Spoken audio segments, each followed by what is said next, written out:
It is the burning question. What should be done to prevent mass shootings in our country? It's certainly an ongoing debate. We dove right into it today on our Channel 7 Facebook page. There it is there. 7 Action News reporter Jennifer Ann Wilson hosting a discussion with a few people with different areas of expertise, different life experiences, trying to get their ideas on what steps need to be taken to stop gun violence. Well, right now, we also want to hear from you. Go to WXYZ.com/vote to weigh in our 7 Action News poll. In the meantime, Jennifer Ann's here with us in the studio tonight. What have you learned from all these discussions with people today? Well, as both of you know, there have been so many mass shootings that there's practically a formula for how news media covers these tragedies, and we don't want to just keep telling the same story.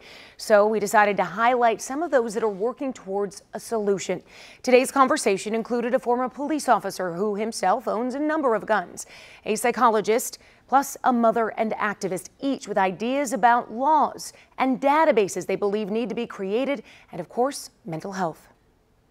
I don't believe that a person who, just because he didn't exhibit certain signs of mental illness, that there wasn't one.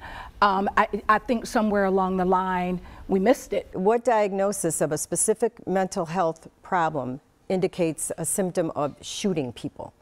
So mental health is not the full answer here. 100% background checks on all weapon sales and transfers.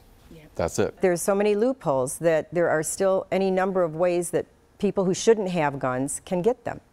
And that needs to stop. It is crazy in this country that you can be on the terrorism no-fly list but still be able to buy a handgun. Something's broke here. There needs to be some type of way that law enforcement, parents, teachers, there needs to be some more communication and discussion regarding a person's behavior. And I was captain of the MSU rifle team. It was perfectly fine for me to have several hundred rounds of rimfire ammunition preparing for a match. Did anyone ask him, why are you collecting all these armor-piercing bullets? Okay, yeah. Why are you collecting tracer ammunition?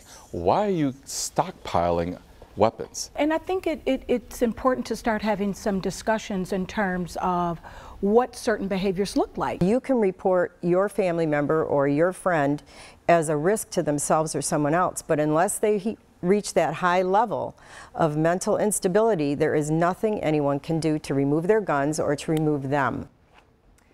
So one of the laws that we discussed today, the red flag law, it has been introduced in the state of Michigan. It's been used in a couple of other states.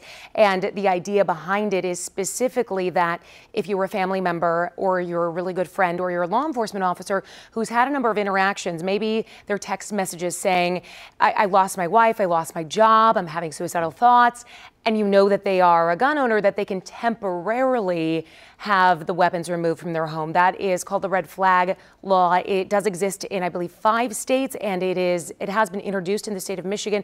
That was one law that it seemed like everyone I spoke with today thought, well, that could be a good idea, but and just having more conversations, being more on the same page with everyone. I think that was another point that was brought up. There seems to be a lot of disconnect between what people within schools see, between the experience of police officers and families. Such a difficult issue. Thank you so much, Jennifer. A lot of talking. We need to get some decisions, though. Thank you so much.